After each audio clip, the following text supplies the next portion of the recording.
Hey everyone, Mark Reynolds, high performance coach. Hey, this morning I wanted to talk to you about having the courage to follow your dreams.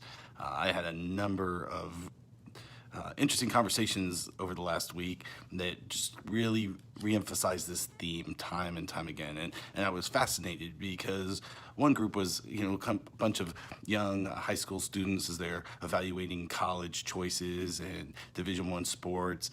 But the other group was a group of highly successful business owners and entrepreneurs that just ran the gamut of levels of success. And time again, it kept coming up with, clarity of mission and having the courage to move forward with it. And, I don't remember who said it exactly, but, the expression goes something like, they said it was impossible until you did it. And then it seemed as if it was inevitable. And I just kept coming back to that resonated so much with my story over my career.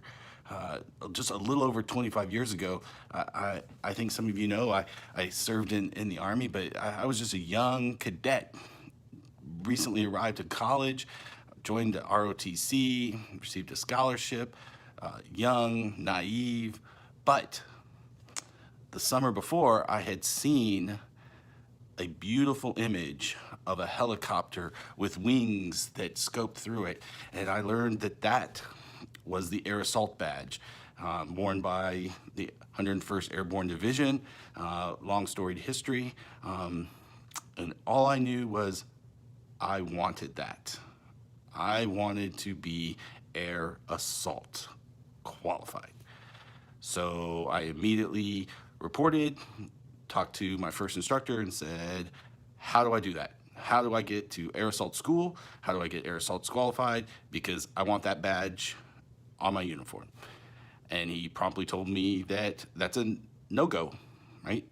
Cadets do not go to Air Assault School. You might get a chance to go to Airborne School, highly competitive, a number of slots, but cadets do not go to Air Assault School. Fast forward a year, I've continued to train hard, work, serve, lead in the battalion. We get a new instructor.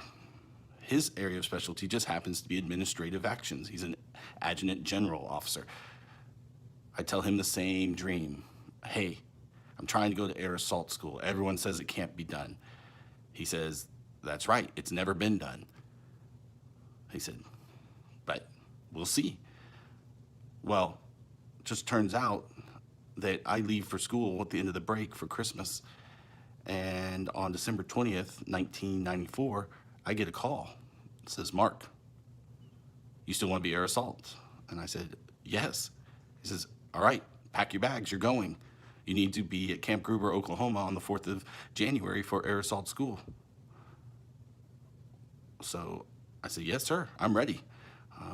No time to prep. No bags, no equipment, just a ticket and a plane and a desire, right? The courage to step forth in what's really an unknown area, right? I didn't know what was going to happen, what was going to go. If I probably actually knew what was waiting for me, I probably wouldn't have gone because it turns out that I wasn't supposed to be there. There wasn't really an authorization for a cadet. There was just a slot for one more individual that my cadre had taken for me, right? Just basically stole the slot and sent me off to the school. And when I arrived, it was not with warm greetings and well wishes. I spent the first 24 hours essentially being told, nope, it's impossible. We're not prepared to train for you. We don't have equipment for you. We don't have a bunk for you. We don't know what to do with a cadet. We've never had a cadet. This is, turns out that the 101st Airborne Division, one of their units was actually there training, which is why this Christmas slot was open because they were getting ready to deploy. But I just sat there and I said, well, I'm here. I can't catch a flight out because, Army already bought me a ticket, so I'm here for the next 14 days.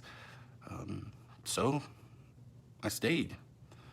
And I just tried to start serving the supply sergeant because that was the first next logical step for me because I knew I needed the equipment and he had equipment.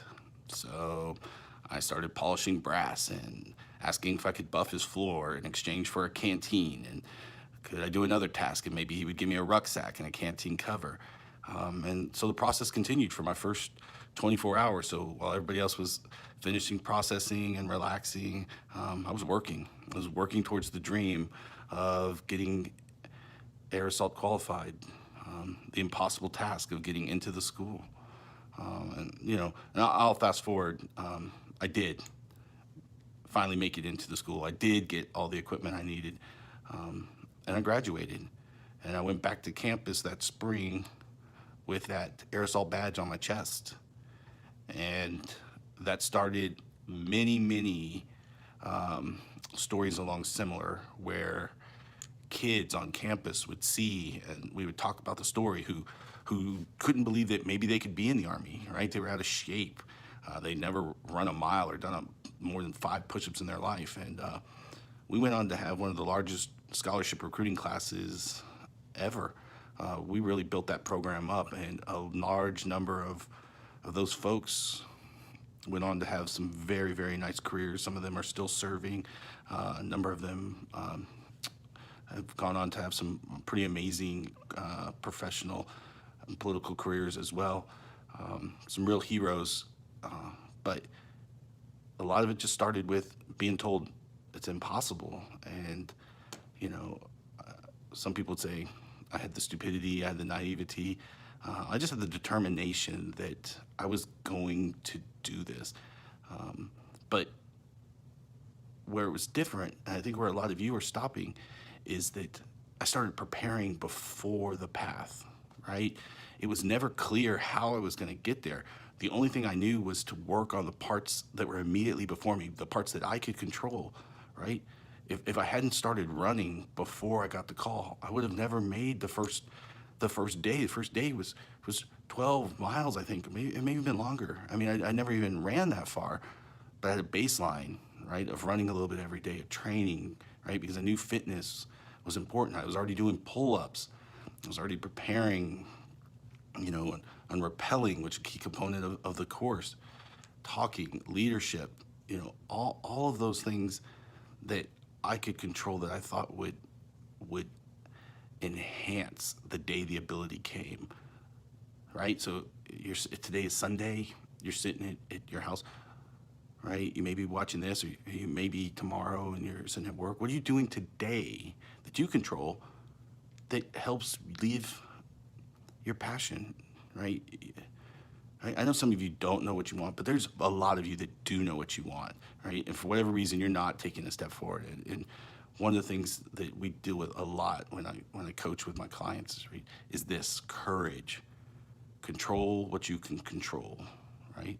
You don't have to know the whole path up the mountain. You just have to know what's a good next step and take it, right? That's the only way.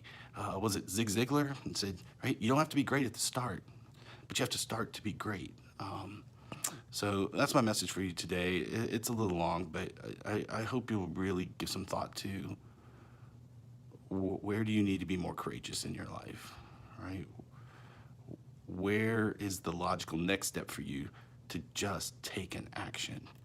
And hey, it may be as simple as just telling some other people, this is my dream.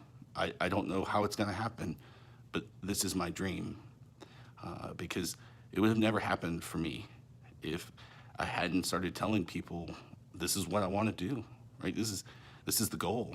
And I know it's impossible, but this is what I'm thinking about, because that's when the opportunity came, right? It didn't exist. And then once I did it, then lots of other people did it. And, it's no big feat now, but 25 years ago, I didn't know anybody that had done it, and neither had the people that were involved in helping me do it the first time. So that's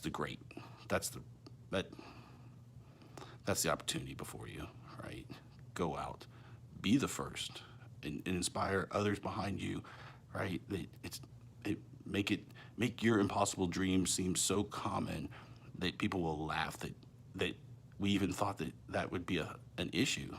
So my best wish is go make this day meaningful and take a step towards your dream. All right, see you, bye.